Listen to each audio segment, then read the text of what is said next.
তার ক্ষমতা কম, তার যদি সুন্দরী মেয়ে থাকতো সেই মেয়ের নিরাপত্তা ছিল সবচাইতে কঠিন। যদি কোনো যুবলীগ ছাত্রলীগের পছন্দ হতো আর রেহাই নেই। এটা বাস্তব অবস্থা, এটা অস্বীকার করা যাবে না। এলাকায় যদি নির্বিঘ্নে থাকতে চাইতো তাহলে থানাকে চাঁদা দিতে হতো, স্থানীয় আওয়ামী লীগকে চাঁদা দিতে হতো, স্থানীয় যুবলীগকে চাঁদা দিতে হতো। এমন এক রাজত্ব কায়েম করেছিল যেখানে আওয়ামী লীগ ছাড়া আর কারোই নিরাপত্তা ছিল না, আওয়ামী লীগ ছাড়া কেউ শান্তিতে বসবাস করতে পারত না। এই প্রার্থনা বলেই আজকে সামাজিক অপরাধীরা তাদের দৌরাত্ম্য বেড়েছিল। আপনার শামীম ওসমান নারায়ণগঞ্জের গডফাদার, একের পর এক হত্যার অভিযোগ যার বিরুদ্ধে, ছোট্ট কিশোর ফুটফুটে তকিকে হত্যার অভিযোগ তার বিরুদ্ধে, শেখ হাসিনা পার্লামেন্টে তার পক্ষে বলেছেন সে তার পরিবারের লোক। তাহলে শামীম ওসমানের সাথে যে সমস্ত গুন্ডা পান্ডা সন্ত্রাসীরা রয়েছে তারা আরো আশকারা পেয়েছেন, তারা আরো হত্যাকাণ্ড করেছেন, তারা আরো লুট করেছেন, তারা আরো চাঁদা দাবি করেছেন। বন্ধুরা আমার, আপনারা জানেন কক্সবাজারের বদির নামে মাদক ব্যবসার এমনই অভিযোগ, এটা সর্বজন স্বীকৃত। আওয়ামী লীগের অনেক লোক নীরবে নিবৃত বলতো যে এই মাদক ব্যবসায়ী কেন, আমাদের সাথে তাদের একটু একটু পরিচয় ছিল।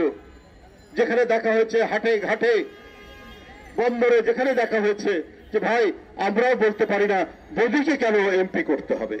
শুধু এমপি নয়, জনগণের সমালোচনার মুখে তাকে যখন বাদ দেওয়া হলো তারপরে তার স্ত্রীকে এমপি বানানো হলো। মাদক ব্যবসায়ীর স্ত্রী আওয়ামী লীগের এমপি, পাপুল মানব পাচারকারী, তার স্ত্রী এমপি, পাপুল এমপি। এই সমস্ত সামাজিক অপরাধীরা শেখ হাসিনা এদেরকে প্রশ্রয় দিয়েছেন, এদেরকে আশ্রয় দিয়েছেন। এবং এই কারণেই আপনার সমাজের মধ্যে ধর্ষণ বেড়েছে, মেয়েরা নিরাপত্তাহীন ছিল। যে বাড়ির লোক ভদ্রলোক চাকরি করেন অথবা ছোটখাটো ব্যবসা করেন, তার ক্ষমতা কম, তার যদি সুন্দরী মেয়ে থাকতো সেই মেয়ের নিরাপত্তা ছিল সবচাইতে কঠিন। যদি কোনো যুবলীগ ছাত্রলীগের পছন্দ হতো আর রেহাই নেই।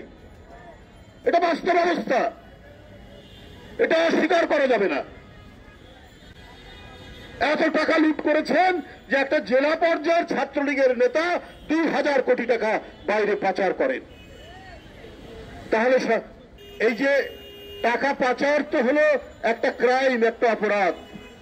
এই অপরাধ যখন প্রশ্রয় পায় বিভিন্ন ক্ষেত্রে, তাহলে আরেকজন আওয়ামী লীগের ধর্ষণকারী সেও রেহাই পেয়েছে। ওই রূপাকে যারা ধর্ষণ করেছে, ওই আপনার অন্যান্য যে ঘটনাগুলোর যে মেয়েদের কথা বললাম তাদের উপর যারা অত্যাচার করেছে, কই সেই সমস্ত অপরাধীদের যে খুব দৃষ্টান্তমূলক শাস্তি হয়েছে সেটা তো আমরা দেখিনি।